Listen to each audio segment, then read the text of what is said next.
Dan uwa kada ka manta YouTube channel ɗinmu Ibrahim Isa Abu TV, ka danna mana subscribe, kana ka danna mana alamar ƙararrawa da zarar mun ɗaura za ka gan shi a kai. Mun gode. Kuma ya nuna wasu mayaka sanye da kakin soji, rawanin da suka yi ya rufe fuskokinsu. Ƙungiyar ta ce mayakanta ne suka kai hari kan babban sansanin jiragen soji na Nijar, inda suka lalata kayayyakin da ke cibiyar, da suka hada da jirage marasa matuka da wasu jiragen soji, suka kuma kona wasu motoci da albarusai. Bidiyon wanda aka wallafa a shafin sada zumunta na X ya nuna gwamman mayaka akan babura suna harbi tare da lalata kayayyakin soji ba tare da fuskantar wata tarjiya ba.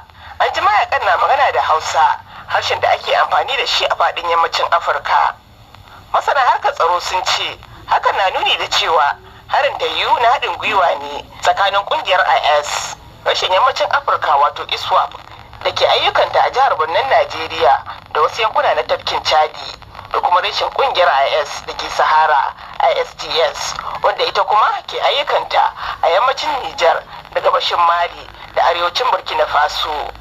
Harin da aka kai kan filin jiragen sama na Yamai an kai shi ne jim kaɗan da kai wani hari a makwabciyar ƙasar wato Najeriya ta yin amfani da jirage marasa matuka.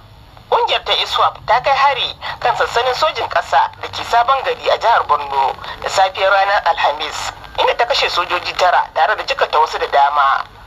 Ma'aikatar tsaro ta Nijar ta ce an raunata sojojinta 4, sai dai ta samu kashe mahara 20. Haka kuma gidan talabijin na ƙasar ya bayyana cewa wani ɗan ƙasar Faransa na daga cikin waɗanda aka kashe.